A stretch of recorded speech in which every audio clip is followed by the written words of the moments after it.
Hello dear student, आप सभी का स्वागत दोस्तों आज की क्लास में। और आज हम पढ़ने वाले हैं आपके पॉलिटिकल साइंस का 8th चैप्टर दोस्तों, जिसका नाम है भारतीय संघीय व्यवस्था। दोस्तों इस चैप्टर के अंदर हम मोस्ट इंपॉर्टेंट टॉपिक को पढ़ने वाले हैं जो कि आपके एनआईएस बुक से रिलेटेड है और जो आपके एग्जाम में भी आते हैं। तो चलिए दोस्तों आज की क्लास को शुरू करते हैं। और शुरू करने से पहले दोस्तों एक बात, अगर आप चैनल पर नए हैं तो चैनल को जरूर सब्सक्राइब करना है, ठीक है, और अपना एक वैल्यूएबल लाइक कमेंट जरूर करें, ठीक है। चलिए दोस्तों अब बढ़ते हैं हम टॉपिक में आगे। देखिए चैप्टर का नाम है भारतीय संघीय व्यवस्था। दोस्तों संघीय व्यवस्था का मतलब क्या होता है? जब सरकार होती है तो सरकार पूरे देश को इकट्ठा, एक ही सरकार पूरे देश को नहीं चला सकती है, उसके लिए कई स्तरीय सरकार को नियुक्त करना पड़ता है। जैसे कि भारत के अंदर केंद्र सरकार, राज्य सरकार और स्थानीय सरकार, तीन प्रकार की सरकारें जो कि भारत को चलाती है सही तरीके से, ठीक है। तो उसी के बारे में आज इस चैप्टर के अंदर हम पढ़ने वाले हैं, ठीक है। तो देखिए दोस्तों पहला टॉपिक है भारतीय संघवाद की मुख्य विशेषता क्या है ना। भारतीय संघवाद की मुख्य विशेषता क्या है तो समझेंगे। भारतीय संविधान में संघीय शासन के अनेक लक्षण पाए जाते हैं, लेकिन संविधान स्वयं को स्पष्ट रूप से संघीय संविधान घोषित नहीं करता। संविधान सभा के सदस्यों में भी इस विषय पर मतभेद थे कि भारत का पूर्ण रूप से संघीय कहा जाए ये नहीं है। क्योंकि दोस्तों इस ऐसा क्यों कहा जाता है कि भारत एक पूर्ण रूप से संघीय सरकार नहीं है?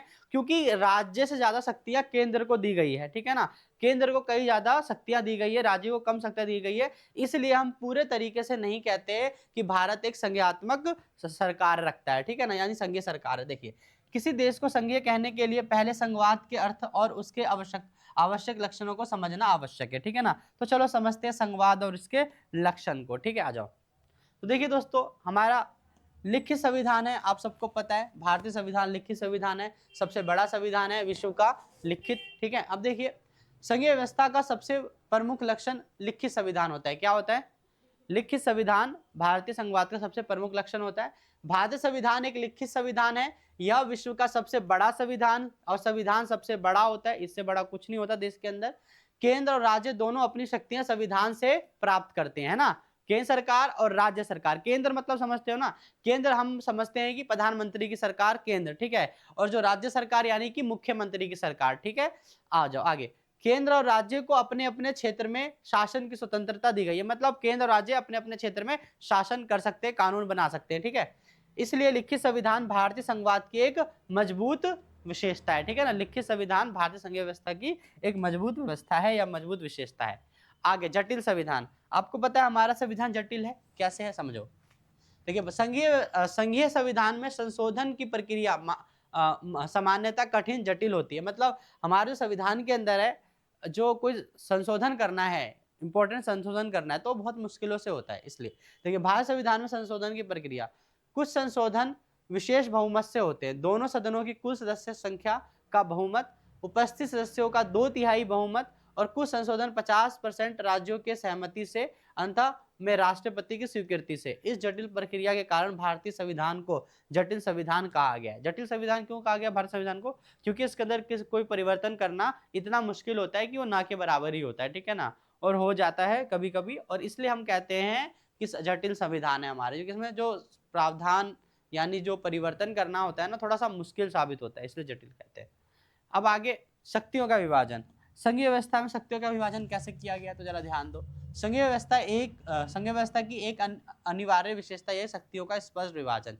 जैसे कि भारतीय संविधान में शक्तियों को 3 सूचियों में बांटा गया है ना। केंद्र सूची, ठीक है, राज्य सूची और समवर्ती सूची। देखिए केंद्र सूची के पास अपने 97 विषय है, मतलब 97 टॉपिक है जिसके ऊपर वो अपने कानून को बना सकता है, ठीक है। जैसे कि राष्ट्रीय महत्व के विषय से रक्षा, रेलवे, डाक, तार, आयकर मतलब टैक्स वगैरह, इनकम टैक्स वगैरह, ये सब ये देखते हैं। उसके बाद इस विभाजन से केंद्र और सॉरी पहले यहाँ पे चलते हैं। राज्य सूची 66 विषय, राज्य सूची के पास कितने अपने 66 विषय जिसपे कानून बना सकता है। इसमें स्थानीय महत्व के विषय जैसे कि शिक्षा, पुलिस, जन स्वास्थ्य आदि, ठीक है। उसके बाद समवर्ती सूची जिसमें दोनों राज्य सूची और केंद्र सूची दोनों ही सरकार यानी कानून बनाते हैं, ठीक है। केंद्र और राज्य दोनों, मतलब इसमें है 47 विषय जो कि केंद्र और राज्य दोनों मिलकर इसके ऊपर कानून बनाते हैं। जैसे बिजली, श्रमिक संगठन, सामाजिक आर्थिक योजना आदि पर ये लोग क्या करते हैं, अपने कानून बनाते हैं, ठीक है। तो यहाँ पे देख लिया हमने शक्ति का विभाजन 3 सूचियों में किया गया है, ठीक है, केंद्र सूची, राज्य सूची और समवर्ती सूची, ठीक है। अब आगे इस विभाजन से केंद्र और राज्य अपनी सीमाओं में रहकर ही कार्य करते हैं, ठीक है ना। केंद्र सूची में केवल केंद्र को अपने कानून बनाने का अधिकार है, राज्य सूची में केवल राज्य को। ठीक है, चलो आगे चलते हैं। देखिए न्यायपालिका, न्यायपालिका की सर्वोच्चता। देखिए संघीय व्यवस्था में एक स्वतंत्र और शक्तिशाली न्यायपालिका आवश्यक होती है, क्योंकि देखो केंद्र और राज्य के बीच में अगर कोई मतभेद हो गया, किसी कानून को लेकर उनके बीच में झगड़ा हो गया, तो उनको कौन सुलझाएगा? उनको सुलझाने के लिए रहते हैं आपके कौन? न्यायपालिका। कौन रहती है? न्यायपालिका। तो देखिए भारत में सर्वोच्च न्यायालय संविधान का रक्षक है ना, और केंद्र और राज्य के बीच के विवादों को भी खत्म करता है और असंवैधानिक कानूनों को रद्द करता है, मतलब हटा देता है, अमान्य कर देता है। ठीक है, फिर न्यायपालिका संविधान की पवित्रता और सर्वोच्चता बनाए रखती है। ठीक है, तो ये काम होता है न्यायपालिका का। ठीक है, आ जाओ। अब है भारतीय संविधान और भारतीय संघ का स्वरूप। भारतीय संघ का स्वरूप कैसा? देखिए यद्यपि भारतीय संविधान संघीय ढांचा प्रदान करता है, फिर भी इसे पूर्ण रूप से संघीय कहना कठिन है, क्योंकि हमने जानते हैं कि भैया केंद्र को कम शक्ति दी गई है, इसलिए ऐसा बोलते। देखो क्यों? संविधान निर्माताओं ने संघीय ढांचा में कुछ गैर संघीय एकात्मक तत्व भी जोड़े, जैसे कि संघीय ढांचे को कमजोर करने वाले तत्व क्या है? अनुच्छेद 1। अनुच्छेद 1 क्या है? भारत राज्यों का समूह है, राज्यों को अलग होने का अधिकार नहीं है, केंद्र और राज्यों के लिए एक ही संविधान है। ठीक है, राज्यपाल की नियुक्ति के केंद्र द्वारा की जाती है, राज्यपाल व्यवहार में केंद्र का प्रतिनिधि करता है, राष्ट्रपति शासन लगाने का अधिकार होता है। इसका मतलब क्या है? अनुच्छेद 1 में क्या कहा है? भारत राज्यों का एक समूह है, यानी कि राज्यों को अलग होने की अनुमति इसके अंदर नहीं है। ठीक है ना, और केंद्र और राज्यों के लिए एक ही संविधान बनाया गया है। राज्य के अंदर राष्ट्रपति अपने राज्यपाल नियुक्त करता है, तो उसके ऊपर पूरी निगरानी रख सकता है। ठीक है ना, और राष्ट्रपति शासन भी लगाने का अधिकार रहता है राज्य के ऊपर। मतलब राष्ट्रपति शासन का मतलब कि राज्य के अंदर अब राष्ट्रपति का शासन हो जाएगा, और वहां पे राष्ट्रपति शासन लागू कर दिया। तो उसके बाद राज्यसभा में राज्यों को सामना राज्यसभा में राज्यों का सम्मान क्या लिखा है? समान प्रतिनिधि नहीं मिलता है। महत्वपूर्ण संवैधानिक पदों की नियुक्ति केंद्र द्वारा की जाती है। इकहरी नागरिकता होती है। इकहरी नागरिकता मतलब कि देश के अंदर आप कहीं पे भी आ जा सकते हो। अलग अलग राज्यों के लिए अलग संविधान नहीं है। संविधान संशोधन की पहले केवल केंद्र कर सकता है। क्या कर सकता है? पहल केवल केंद्र ही कर सकता है संविधान संशोधन करना है तो। ठीक है, फिर उसके बाद है आपका प्रशासनिक और वित्तीय केंद्रीकरण। देखिए अखिल भारतीय सेवा, इसमें आईएएस आईपीएस केंद्र के नियंत्रण में होते हैं ना, जो यूपीएससी के थ्रू आईएएस आईपीएस जो भी बनते हैं सारे अधिकारी, ये सब केंद्र के द्वारा नियंत्रित होते हैं।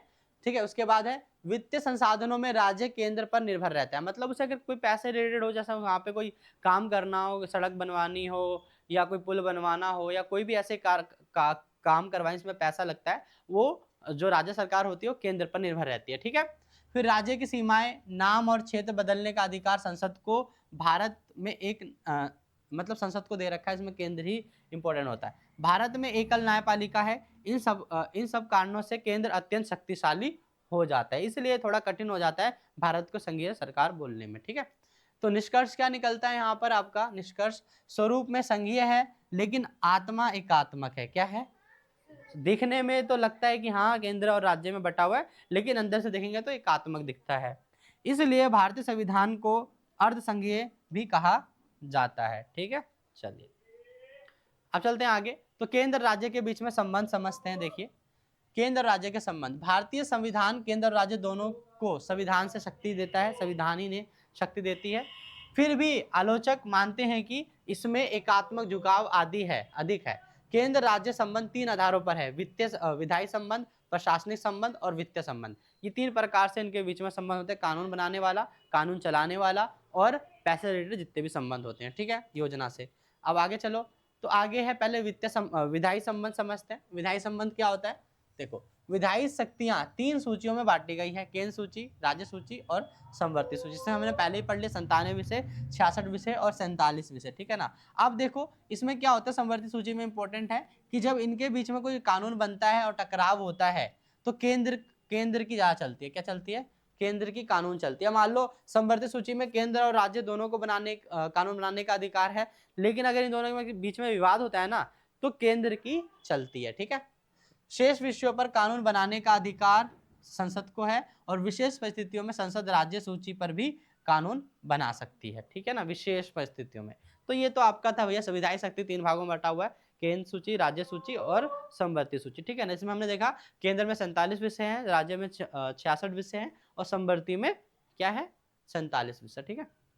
अब उसके बाद आ जाओ प्रशासनिक संबंध। इनके प्रशासनिक संबंध कैसे हैं देखिए, संविधान निर्माताओं ने केंद्र और राज्यों के बीच समन्वय और सहयोग पर जोर दिया, ठीक है। पहला पॉइंट, राज्य प्रशासन संसद द्वारा बनाए गए कानूनों के अधीन रहेगा। केंद्र राज्य को प्रशासनिक निर्देश दे सकता है। अंतर्राज्यीय नदियों के विवाद पर संसद निर्णय लेती है। अंतर्राज्यीय परिषद, अंतर्राज्यीय मतलब समझ में आया, दो राज्यों के जो बीच में होता है अंतर्राज्यीय, ठीक है ना। जैसे मान लो एक राज्य से जो यमुना नदी बिहार से भी जा रही है, यूपी से भी जा रही है ना, बिहार से भी जा रही है, यूपी से भी जा रही है, ठीक है ना। तो ऐसे में ऐसे विवादों को, ठीक है ना, जैसे कि नदियों के विवाद पर संसद निर्णय ले सकती है। अंतर्राज्यीय परिषद का प्रावधान, अखिल भारतीय सेवाओं के माध्यम से केंद्र का नियंत्रण हो सकता है। केंद्रीय पुलिस बल की तैनाती हो सकती है, ठीक है। प्रशासनिक दृष्टि से केंद्र की भूमिका अत्यंत मजबूत होती है, ठीक है ना। केंद्र पूरा ये सारा सिस्टम तुम्हारा देखता है, ठीक है। आओ आगे, वित्तीय संबंध। तो वित्तीय संबंध क्या है भाई आपका, देखिए वित्तीय क्षेत्र में भी केंद्र की स्थिति मजबूत है। करों का निर्धारण, करों का मतलब कि जो टैक्स होता है ना वो, और संकलन बंटवारा मतलब कि इकट्ठा भी करना, इसको बांटना भी, सब इसी का काम होता है। कई कर केंद्र द्वारा वसूले जाते हैं। राज्यों को अनुदान और सहायता केंद्र से, ठीक है। वित्तीय आपातकाल में केंद्र का पूर्ण नियंत्रण होता है, ठीक है। उसके बाद योजना का निर्धारण केंद्र की प्राथमिकताओं के अनुसार होता है। तो ये वित्तीय संबंध है, ठीक है ना, वित्तीय संबंध है ये, ठीक है। अच्छा एक प्रशासनिक संबंध पढ़ लिया, अच्छा वित्तीय संबंध है, ठीक है ना। इसमें क्या काम होता है, केंद्र का करों का निर्धारण करना होता है, संकलन इकट्ठा बंटवारा, कई कर केंद्र द्वारा वसूले जाते हैं, राज्यों को अनुदान और सहायता केंद्र से मिलता है, ठीक है ना। वित्तीय आपातकाल में केंद्र का पूर्ण नियंत्रण होता है। जैसे वित्तीय आपातकाल हो गया तो राज्य इसमें कुछ नहीं करेगी, केंद्र जितना देगा और राज्य को उतना लेना पड़ेगा। योजना का निर्धारण केंद्र की प्राथमिकताओं के अनुसार होता है और राज्य वित्तीय रूप से केंद्र पर निर्भर रहता है। इनके बीच में ये संबंध है, ठीक है। अब आगे, राज्यों की अधिक स्वायत्ता की मांग। अब राज्य अधिक स्वायत्ता की मांग क्यों करते हैं, क्योंकि केंद्र को ज्यादा शक्ति मिली हुई है। संविधान निर्माताओं ने देश की एकता और अखंडता के लिए शक्तिशाली केंद्र बनाया, लेकिन समय के साथ केंद्र राज्य संबंधों में तनाव बढ़ने लग गया। सुधार के प्रयास किए गए, प्रशासनिक सुधार आयोग बनाया गया, सरकारिया आयोग का गठन। अब इम्पोर्टेंट यहाँ पे, ये सबसे ज्यादा इम्पोर्टेंट है इसमें सरकारिया आयोग इस चैप्टर से, ठीक है। सरकारी आयोग है और वो कितने भागों में शक्ति विभाजित किया गया है, और संघीय सरकार से आपका क्या मतलब है ना, संघीय सरकार से आपका क्या मतलब है। तो अब देखिए सरकारी आयोग प्रमुख सिफारिश इंपॉर्टेंट है ये काफी ज्यादा। देखिए संघीय ढांचे को मजबूत बनाने का काम था इसका, स्थायी अंतर्राज्यीय परिषद की स्थापना करना था, पिछड़े क्षेत्रों का विकास पर ध्यान देना था, राज्य को अधिक वित्तीय सहायता देना था और आपसी संघर्ष से वाद विवाद को सुलझाना था। फिर आयोग ने संविधान की मूल संरचना बदलने की सलाह नहीं दी, ठीक है ना। तो ये सरकारी आयोग की कुछ प्रमुख जो थी सिफारिशें थी, ठीक है ना। तो इसी के साथ जो है आपके चैप्टर 8 दोस्तों जो है आपका क्या है खत्म होता है, ठीक है। चैप्टर 8 जो है अब खत्म होता है। अगर दोस्तों आपको इन सभी के नोट्स चाहिए तो मुझे कमेंट बॉक्स में कमेंट करके जरूर बताएं, मैं आपको इनके नोट्स भी प्रोवाइड कर दूंगा। और दोस्तों चैनल पर बने रहें, जैसे ही आपके एग्जाम आएंगे तो मैं आपसे वादा कर रखा हूँ कि मैं आपको इंपॉर्टेंट क्वेश्चंस इन सभी चैप्टर के पढ़ाऊंगा ही पढ़ाऊंगा। अभी फिलहाल इनके नोट्स चल रहे हैं, हम जल्दी जल्दी सारे चैप्टरों के नोट्स को खत्म करेंगे। रोज रेगुलर एक क्लास आएगी आपकी, ठीक है दोस्तों। मिलते हैं नेक्स्ट वीडियो में। चैनल पर नए हो तो चैनल को सब्सक्राइब करना, वीडियो को लाइक और कमेंट करना मत भूलना, ठीक है। मिलते हैं नेक्स्ट वीडियो में।